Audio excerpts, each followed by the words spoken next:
আসসালামু আলাইকুম, খোরশেদা কাকুলি স্বাগত জানাচ্ছে এনটিভির দুপুরের খবরে। ক্রাউন সিমেন্ট শিরোনাম দেখছিলেন, এবার পুরো খবর। ইরানে প্রবাসী বাংলাদেশিদের জন্য হটলাইন সেবা চালু করেছে তেহরানে অবস্থিত বাংলাদেশ দূতাবাস। রোববার তেহরান দূতাবাস এক বিশেষ বিজ্ঞপ্তিতে এ তথ্য জানিয়েছে। উদ্ভূত পরিস্থিতিতে জরুরি প্রয়োজনে যোগাযোগের জন্য দূতাবাস জরুরি হটলাইনও স্থাপন করেছে। দুটি মোবাইল নম্বরে সরাসরি যোগাযোগের অনুরোধ জানানো হয়েছে ওই বিজ্ঞপ্তিতে।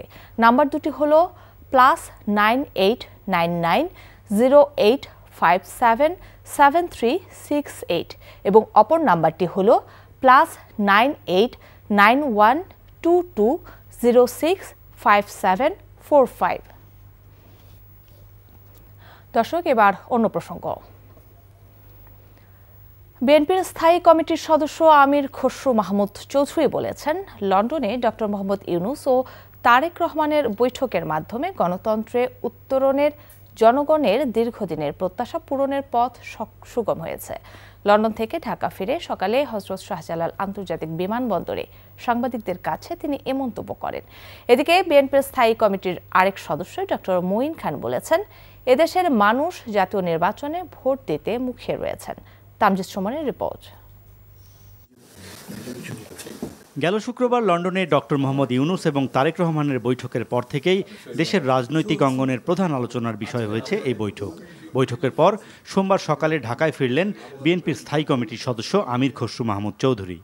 হযরত শাহজালাল আন্তর্জাতিক বিমানবন্দরে নেমেই আমির খসরু সাংবাদিকদের সাথে কথা বলেন বৈঠক প্রসঙ্গে। বলেন, সংস্কার হবে ঐক্যমত্যের ভিত্তিতে, আর যেসব সংস্কার প্রস্তাবে রাজনৈতিক দলগুলো সম্মত হবেন নির্বাচনের পর তা কার্যকর করা হবে। গণতান্ত্রিক উত্তরণের জন্য যে আন্দোলন সংগ্রাম আজকে বহু বছর ত্যাগ স্বীকার করেছে জনগণ, দেশ সেদিকে এগিয়ে যাবে। এখন জনগণের নির্বাচনের যে প্রত্যাশা ছিল সেটা পূরণ হয়েছে আমি মনে করি।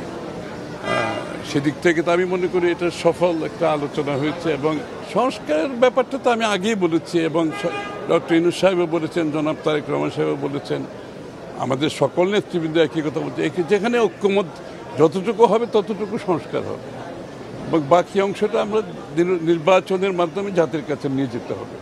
এদিকে মির্জা ফখরুল ইসলাম আলমগীর সহ বিএনপির নেতাদের সাথে সৌজন্য সাক্ষাৎ করেছেন ব্রিটিশ হাইকমিশনার সারা কুক। সাক্ষাৎ শেষে ডক্টর মঈন খান বলেন, আসন্ন জাতীয় নির্বাচন সুষ্ঠু করতে বাংলাদেশকে সহযোগিতা করবে যুক্তরাজ্য। আজকের আলোচনা এটা এসেছে যে এই বাংলাদেশে ভবিষ্যৎ যে ইনস্টিটিউশনগুলো, গণতান্ত্রিক কিছু প্রতিষ্ঠানগুলো, সেগুলো গড়ে তোলার জন্য যে যদি তাদের যে সহযোগিতা প্রয়োজন তারা সানন্দে তারা বলেছে যে তারা সেদিকে প্রয়োজনীয় সহায়তা প্রদান করবে আমাদের ভবিষ্যতে। এছাড়া বাংলাদেশের সার্বিক রাজনৈতিক পরিস্থিতি নিয়ে সারা কুকের সাথে আলোচনা হয়েছে বলেও জানিয়েছেন তিনি। Tamjid Suman, NTV news, Dhaka. ক্ষমতাচ্যুত প্রধানমন্ত্রী শেখ হাসিনা ও সাবেক স্বরাষ্ট্রমন্ত্রী আসাদুজ্জামান খান কামালকে 24 জুনের মধ্যে হাজির হতে দুটি জাতীয় দৈনিকে বিজ্ঞপ্তি প্রকাশের নির্দেশ দিয়েছে আন্তর্জাতিক অপরাধ ট্রাইব্যুনাল। প্রসিকিউশনের আবেদনের পরিপ্রেক্ষিতে ট্রাইব্যুনাল সোমবার এ আদেশ দেন। চিফ প্রসিকিউটর জানান, 24 জুনের মধ্যে তারা হাজির না হলে পরবর্তী প্রক্রিয়া অনুসরণ করবে ট্রাইব্যুনাল। আনুষ্ঠানিকভাবে দুজনকে পলাতক ঘোষণা করে তাদের পক্ষে রাষ্ট্র কর্তৃক আইনজীবী নিয়োগ করা হবে। এরপর অভিযোগ গঠনের উপর শুনানি শুরু হবে। শেখ হাসিনার বিরুদ্ধে জুলাই আগস্টে সংঘটিত মানবতা বিরোধী অপরাধের মামলায় আরও 2 আসামি, আসাদুজ্জামান খান কামাল ও সাবেক আইজিপি চৌধুরী আবদুল্লাহ আল মামুন। মামুন গ্রেফতার থাকায় আজ এই মামলার শুনানির দিনে তাকে ট্রাইব্যুনালে হাজির করা হয়। গত 1 জুন শেখ হাসিনা সহ 3 জনের বিরুদ্ধে অভিযোগ আমলে নিয়ে 16 জুন তাদের আদালতে হাজির করার আদেশ দিয়েছিল ট্রাইব্যুনাল। তারা জানতে পেরেছেন যে এই আসামিদ্বয় গ্রেপ্তার এড়ানোর জন্য বর্তমানে ভারতে পলাতক অবস্থায় রয়েছেন। শেখ হাসিনা এবং আসাদুজ্জামান খান কামালকে আগামী 1 সপ্তাহের মধ্যে হাজির হওয়ার জন্য নির্দেশনা দিয়ে আদালতের এই আদেশটি দুটো বাংলাদেশের বহুল প্রচারিত পত্রিকায় বিজ্ঞপ্তি দেওয়ার জন্য আদেশ দিয়েছেন, এবং এই বিজ্ঞপ্তি অনুযায়ী তারা যাতে হাজির হন আগামী 24শে জুন তাদেরকে সেই বিজ্ঞপ্তির মাধ্যমে জানিয়ে দেওয়া হবে 24শে জুনের মধ্যে তারা যাতে এই আদালতে এসে হাজির হয়ে এই বিচার প্রক্রিয়া মোকাবেলা করেন। আগামী 1 মাসের মধ্যে গুম বিষয়ক নতুন আইন হচ্ছে জানিয়ে আইন উপদেষ্টা আসিফ নজরুল বলেছেন, এই আইনের অধীনে স্থায়ী কমিশন হবে। একই সঙ্গে তিনি বলেছেন, এ পর্যন্ত যারা গুম হয়েছেন তাদের নিখোঁজ সনদ দেওয়ার কথা ভাবছে সরকার। সকালে সচিবালয়ে জাতিসংঘের গুম সম্পর্কিত কার্যনির্বাহী দলের 2 সদস্যের সঙ্গে বৈঠক শেষে তিনি এসব কথা বলেন। আন্তর্জাতিক গুম প্রতিরোধ দিবসের আগেই আমরা গুম বিষয়ক যে আন্তর্জাতিক কনভেনশন আছে সেই কনভেনশনের সদস্য রাষ্ট্র হয়েছি এবং এখানে একটা উল্লেখযোগ্য বিষয় ছিল এই সদস্য রাষ্ট্র হওয়ার ক্ষেত্রে আমরা এই গুম বিষয়ক যে আন্তর্জাতিক চুক্তি আছে সেই চুক্তির কোনো ক্লজ বা কোনো বিধানের রিজার্ভেশন দেয়নি, মানে আমরা বলেছি পুরা চুক্তিটাই আমরা মানি। তারপর আমরা গুম বিষয়ক আইন প্রণয়নের উদ্যোগ নিয়েছি, একদম ডেডিকেটেড পিস অফ লেজিসলেশন, সেটা তারা প্রশংসা করেছে। আমরা গুম বিষয়ক যে আইন করব সেই আইনের অধীনেও আমরা একটা খুব শক্তিশালী কমিশন গঠন করার ইচ্ছা রাখি, সেটা তাদের জানিয়েছি। দ্রুত গণমাধ্যম সংস্কার কাজ শেষ করতে হবে উল্লেখ করে বিএনপির স্থায়ী কমিটির সদস্য ডক্টর AZM জাহিদ হোসেন বলেছেন, সাংবাদিকদের পেশাদারিত্ব হারিয়ে যাচ্ছে। জাতীয় প্রেস ক্লাবের সংবাদপত্রের কালো দিবস উপলক্ষে আয়োজিত আলোচনা সভায় তিনি এই কথা বলেন। 1975 সালের এই দিনে তৎকালীন শেখ মুজিবুর রহমানের সরকার সব পত্রিকা বন্ধ করে দিয়ে 4টি পত্রিকা সরকারি ব্যবস্থাপনায় রেখে বাক স্বাধীনতা ও সংবাদ মাধ্যমের স্বাধীনতায় দমনমূলক পদক্ষেপ নেয়। দিনটি উপলক্ষে আলোচনা সভা করে বাংলাদেশ ফেডারেল সাংবাদিক ইউনিয়ন ও ঢাকা সাংবাদিক ইউনিয়ন।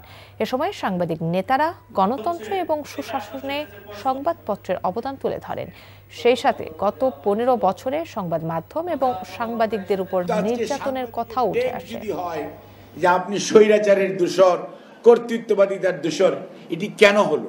পলিটিক্যাল বিলিফ ছিল, এই হয়তো ইন্ডিভিজুয়ালি থাকতে পারে, প্রফেশনের মধ্যে একটা রিফ্লেকশন ছিল না।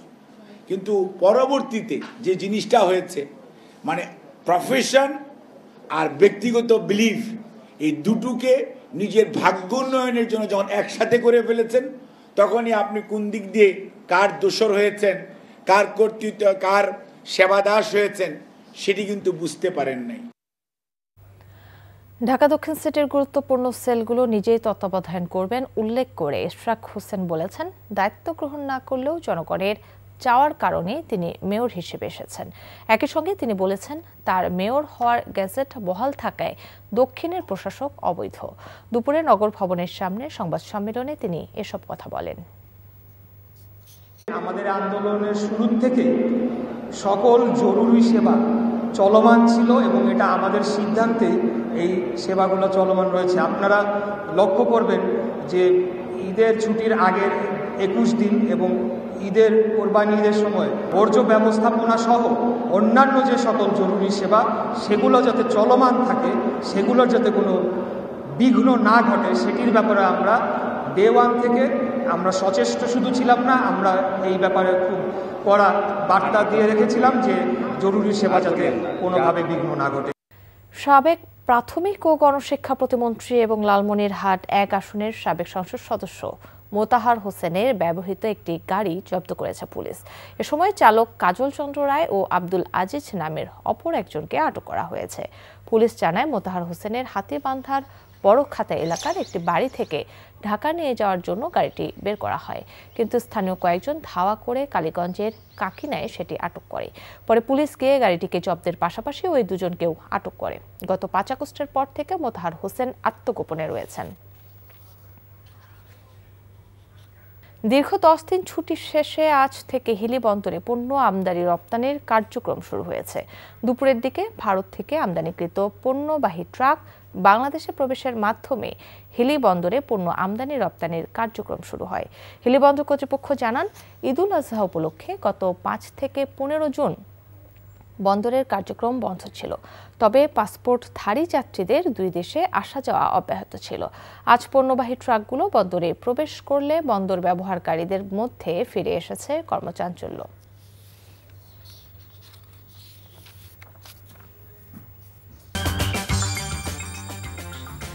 দর্শক, এই ছিল দুপুরের খবরে। এই খবরের ভিডিও সহ আপডেট জানতে ভিজিট করুন NTV অনলাইন www.ntvbt.com।